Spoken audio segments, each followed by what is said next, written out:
Hello future achievers, this is Sahil from Next Generation Learning. Why is physics so hard? Everyone is afraid of physics. People say it's one of the most difficult subjects ever. एक physics पढ़ना और एक physics को competition के लिए पढ़ना दोनों is different. हाँ, फरे ले जाने के बाद भी कोई फायदा नहीं हुआ के बाद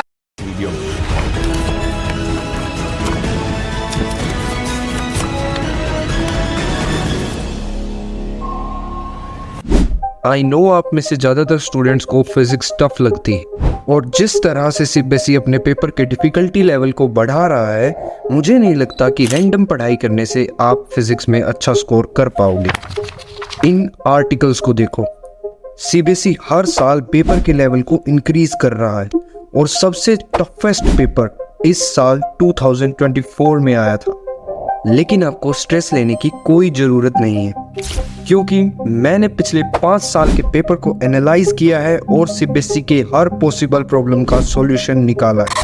अगर आप इस वीडियो को पूरा देख लेते हो तो मैं गारंटी देता हूं कि फिजिक्स आपको इतनी इजी लगने लगेगी कि सबसे ज़्यादा स्कोर आप फिजिक्स में ही करोगे। किस किस को खेलना है ये मनुष्य गेम? बोलो! खेलते रहो। So let's start. सबसे पहले हम कंप्लीट 5 इयर्स का पेपर एनालिसिस देखेंगे। इस क्वेश्चन को देखो, इसमें lens formula of convex lens को डिराइव करने के लिए कहा गया है। ये क्वेश्चन 2015 में आया था।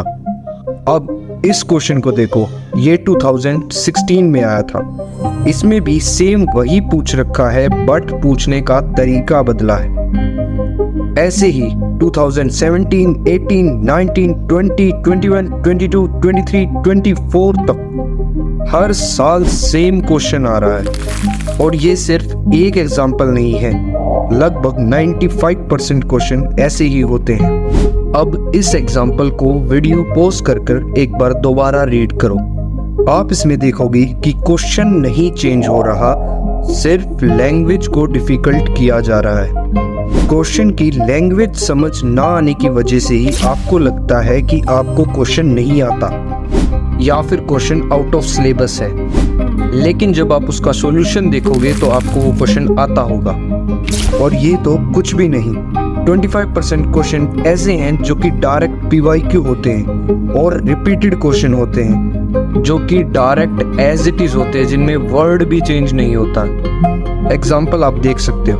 और 50% क्वेश्चन डायरेक्ट एनसीईआरटी से आते हैं और 15% क्वेश्चंस मॉडरेट लैंग्वेज के होते हैं और सिर्फ 10% क्वेश्चन ही हार्ड होते हैं। यहीं पे आप सबसे बड़ी गलती करते हो कि इन्हीं 10% के चक्कर में आप अपने 90% को खराब कर लेते हो।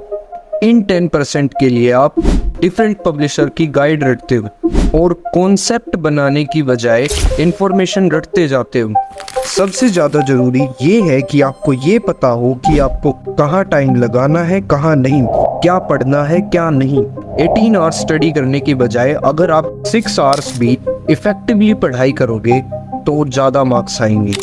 ये है पिछले 5 साल का एनालिसिस, जिसमें आप देख सकते हो ये 2019 से लेके 24 तक का है। इसमें हम देख सकते हैं repeated question 15%, PYQ 11%, direct from NCERT questions 53% and बचे हुए अदर्स। ओवरऑल देखा जाए तो इजी 38%, मॉडरेट 42% और हार्ड सिर्फ 19.8%, जिसमें से भी सिर्फ लैंग्वेज डिफिकल्टी निकाल दे तो 5% ऐसा बचता है जो कि सच में हार्ड है।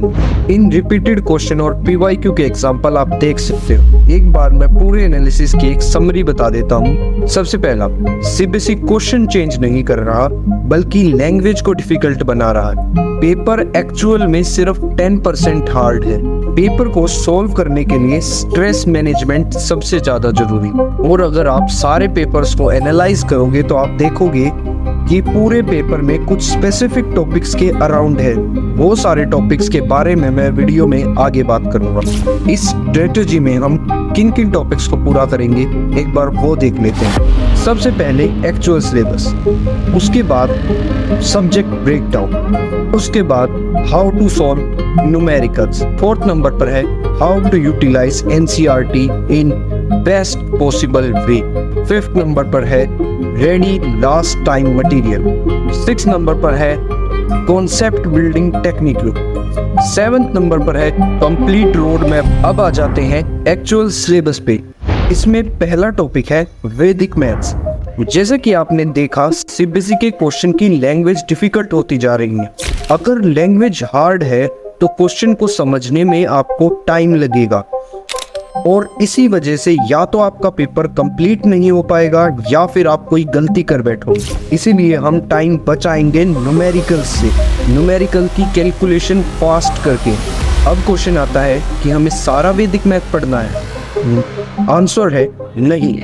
मैंने सारी वैदिक मैथ टेक्निक जो भी आपके काम की है उनके नेम स्क्रीन पर शो कर दिए। आप इनको YouTube पर इंडिविजुअली सर्च कर सकते हो। अगर आपसे ये ना हो तो आप ये 2 वीडियोस देख सकते हो। उसके बाद मैंने कहा था कि सीबीएसई कुछ स्पेसिफिक टॉपिक से ही क्वेश्चन पूछती है, तो आपकी स्क्रीन पर सारे चैप्टर वाइज टॉपिक शो हो रहे होंगे, साथ ही सारे एनसीईआरटी के इम्पोर्टेंट क्वेश्चंस। आपको सिर्फ वही एनसीईआरटी के क्वेश्चन सॉल्व करने। आपको इन टॉपिक्स की महीने में 1 बार तो रिटन प्रैक्टिस करनी ही है।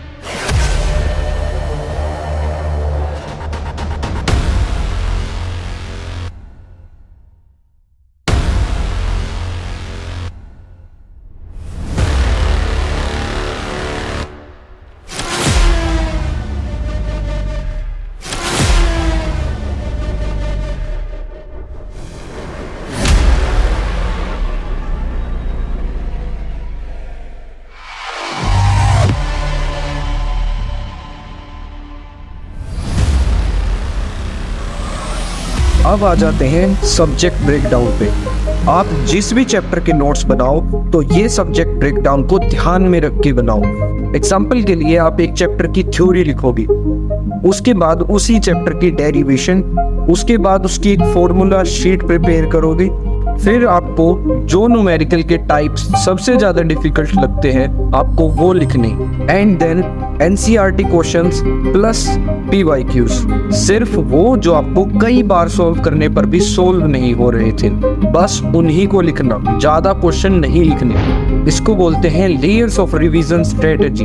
हम जब भी रिवाइज करने बैठेंगे तो हमें लेयर्स में रिवाइज करना है। सबसे पहले सभी चैप्टर की थ्योरी रिवाइज की, फिर उसके बाद डेरिवेशन, देन सो ऑन। इससे क्या होता है कि जब आप लास्ट चैप्टर की थ्योरी तक पहुंचोगे तो आप पहला चैप्टर भूलने लग जाओगे, लेकिन जब आप उसकी डेरिवेशन दोबारा से सॉल्व करोगे तो आपका थ्योरी से लिंक क्रिएट होना शुरू हो जाएगा और आपको इसकी प्रैक्टिस भी करनी है। डेरिवेशन को देख के उससे रिलेटेड थ्योरी को माइंड में रिकॉल करना है। ऐसे ही सेम जब आप फॉर्मूला शीट रिवाइज करने बैठोगे तो हर फॉर्मूले की डेरिवेशन को रिकॉल करने की कोशिश करनी है। इससे आपके ब्रेन में एक न्यूरल लिंक सेटअप हो जाएगा। आपकी ब्रेन की प्रोसेसिंग पावर इंक्रीज होती जाएगी, क्योंकि सीबीएसई अब कुछ इस तरह के क्वेश्चन पूछता है जिसमें कोई फॉर्मूला गिवन होता है और आपको उसको देख के डेरिवेशन करनी होती है। और इस प्रोसेस से आपका माइंड इतना डाइवर्स हो जाएगा कि आपको कोई नया फॉर्मूला भी दे देगा तो आप उसको डिराइव कर पाओगे। ये तरीका सिर्फ फिजिक्स में ही नहीं, आपको केमिस्ट्री में भी काम आएगा। ऑर्गेनिक केमिस्ट्री के कन्वर्जन्स करने में आपका माइंड कैपेबल हो जाएगा। और अगर इसकी प्रैक्टिस नहीं करोगे तो एग्जाम हॉल में जाने से पहले तो आपका हाल कुछ ऐसा होगा, आग लगा दूंगा। और बाहर आने के बाद कुछ ऐसा। हम तो गए मास्टर, हम तो गए। आई होप आपको सारी बातें समझ में आई होंगी। बैल की तरह सर मत हिलाइए, मुंह से उत्तर दीजिए। टेंशन मत लो, इसका सेकंड पार्ट जल्द ही आएगा जिसमें मैं कंप्लीट ईयर का रोड मैप बताऊंगा और साथ ही न्यूमेरिकल को सोल्व करने का सबसे बेस्ट तरीका आपको मैं बताऊंगा। So don't forget to subscribe. Video पसंद आई हो तो लाइक करके जाना। मिलते हैं अगली वीडियो में।